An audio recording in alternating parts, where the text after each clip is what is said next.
Today, we become legends.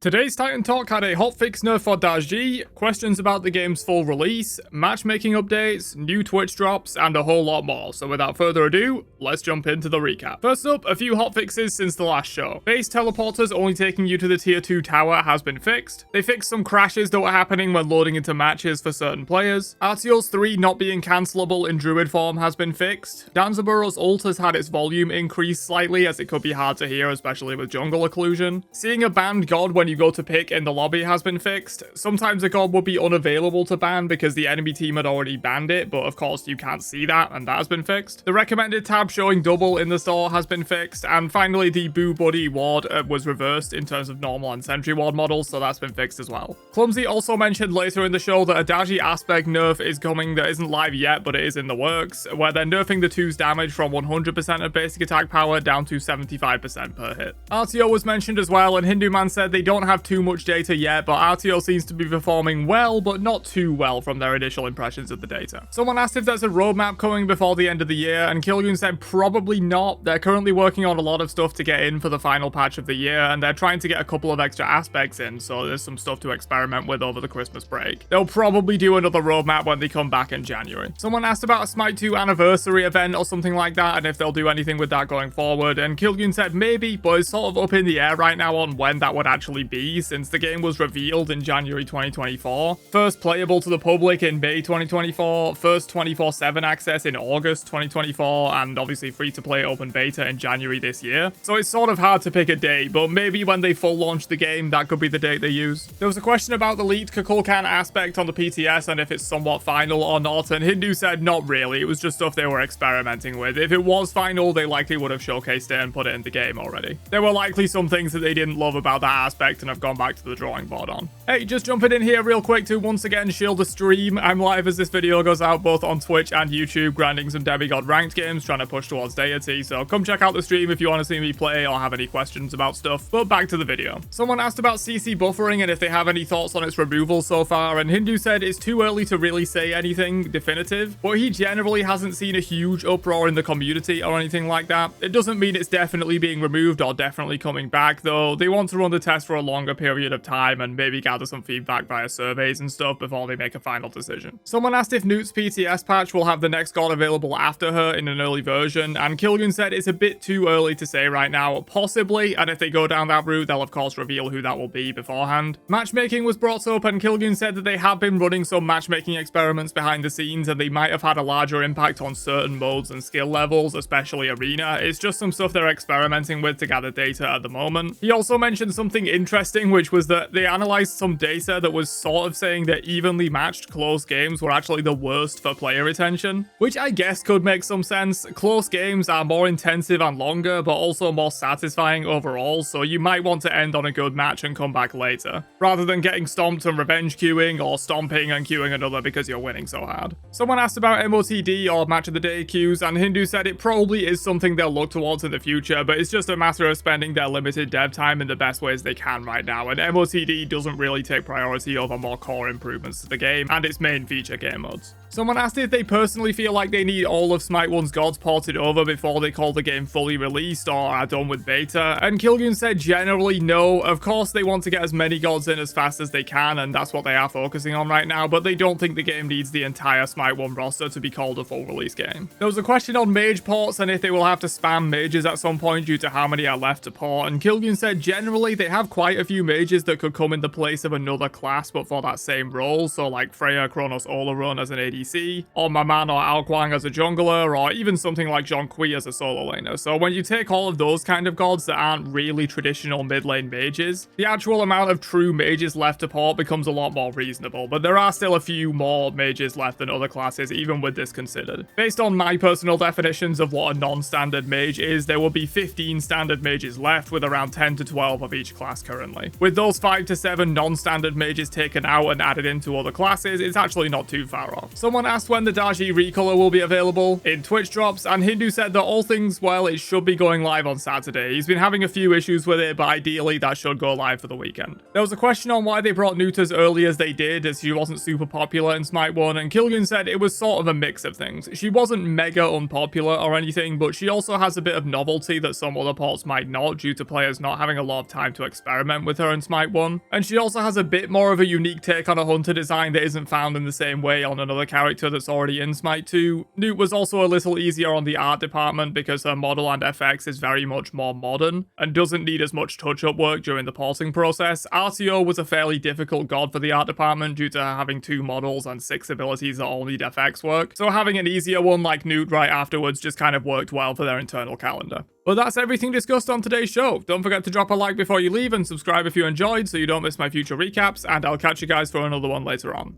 Have a great day, and peace out, you nerds.